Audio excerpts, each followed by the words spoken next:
Paradise has a price. The episode opens on perfection. A drone shot glides over emerald golf greens, sparkling pools, and pristine cottages of the Palms. The soundtrack is gentle jazz. It's a commercial for the dream. On the ground, the dream has whispers. Detective Miller, now in plain clothes, sits with Margaret Cole, 79. One of the names from Jessica's ledger, on her screened lanai. Her hands, knotted with arthritis, tremble around a teacup. Her voice is a conspiratorial whisper, her eyes darting toward the manicured lawn. She asked about Arthur Bronson, Margaret says. Sweet Jessica. Asked if I'd seen the paperwork for his relocation. I hadn't, but I saw the car that took him. It wasn't from any specialist facility. It was a black SUV with tinted windows, like in the movies. And your own investment? Miller probes gently. The Paradise Sands Fund? A shadow passes over her face. Robert Carter personally assured me. A legacy for your grandchildren, Margaret. Waterfront condos. I signed the papers Michael brought me. I haven't been able to reach the investment manager in over a year. She looks down, ashamed. I was too embarrassed to tell anyone. We all were. The scene shifts, using slick, corporate B-roll of Robert Carter cutting ribbons, smiling with residents. A voiceover from a local business podcast plays. And Robert Carter's philosophy is simple. We're not building properties, we're curating a family. The Palms is a legacy of care. The contrast is chilling. In the financial crimes unit, Analyst Cho has Jessica's USB drive and ledger. Her fingers fly across a keyboard, pulling up bank records, property deeds, and corporate filings.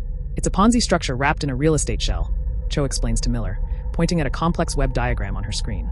Resident invests in Paradise Sands. That money doesn't go to development. It goes to pay a return to earlier Resident B, and to fund the operating losses of the Palms itself. It's a house of cards. And Jessica, Cho pulls up a scanned document. She was gathering the matches. The document is a property transfer and care agreement for Arthur Bronson. It signs over his cottage to a Carter Holdings LLC in exchange for lifetime premium care. The signature is shaky, almost illegible. Compare it to his signature on his driver's license from 2 years prior, Cho says, pulling up another scan. The license signature is firm, clear. They are demonstrably different. She was proving fraud, Miller says. Forge the signature, take the property, move the resident out. And the money, Cho adds, pulling up the ledger on screen. The 7 names, their life savings. $4.7 million, at least. All gone. Jessica wasn't just a witness. She was a forensic accountant without a badge. Robert Carter is in his element, giving a tour of the new community vegetable garden he's donated. He's charismatic in a crisp linen shirt, kneeling in the soil to point out a tomato plant to a delighted resident. Detective Miller intercepts him. Robert, got a minute? About the Paradise Sands development. Robert's smile doesn't falter. He brushes dirt from his hands. Of course, Detective. A visionary project, stalled by permit delays. Tragic. Jessica was so passionate about it. She helped rally the residents. She had a ledger, Miller says, watching him closely, listing investments from residents like Margaret Cole. They haven't seen any returns. A flicker, microscopic, in Robert's eye. Then practice concern. The market has been cruel. We're working to make them whole. My life's work is this community. I'd never jeopardize that. He leans in, confidential. This must be so hard for you, chasing shadows. Have you looked into the husband? Tom. Or that internet kid stirring up panic. It's a masterclass in deflection. He paints himself as the besieged patriarch. Meanwhile, across the community, Miller's partner is interviewing Michael Carter in his messy, utilitarian property management office. Michael is all coiled aggression. So I brought papers for old people to sign. That's my job. I don't know what pen they used, he sneers.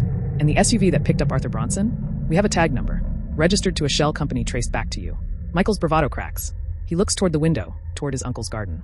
I do what I'm told to keep this place running. Sometimes you have to clean up messes. Was Jessica Reed a mess, Michael? He stands up abruptly. Interview's over. Talk to my lawyer. Back at the station, Miller and Alex Chun have an uneasy truce, sharing information. Alex plays audio files he's compiled from the hashtag The Vanishing Hour tips. Residents, voices disguised, speak. Voice 1, elderly man. She told me not to sign anything without my son present. She saved me. Voice 2, elderly woman. Michael came by with papers after my stroke. I was on pain medication. I don't remember signing, but my cottage is now under some trust. Miller plays Jessica's secret recording from the bank USB. The audio from the end of episode 2 fills the room again. He used my real name. Lorraine.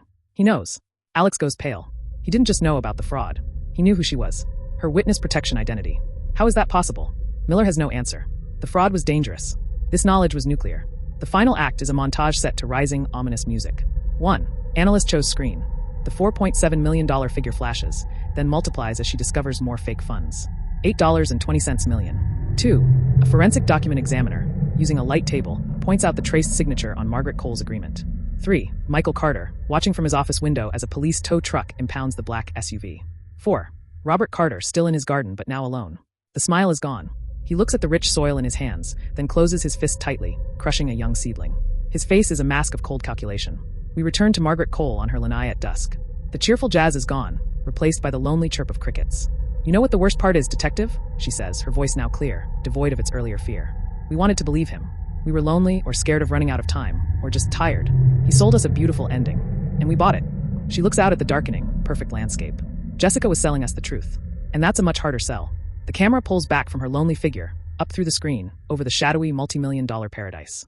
Final scene. Detective Miller stands at Sunrise Point, where Jessica's car was found.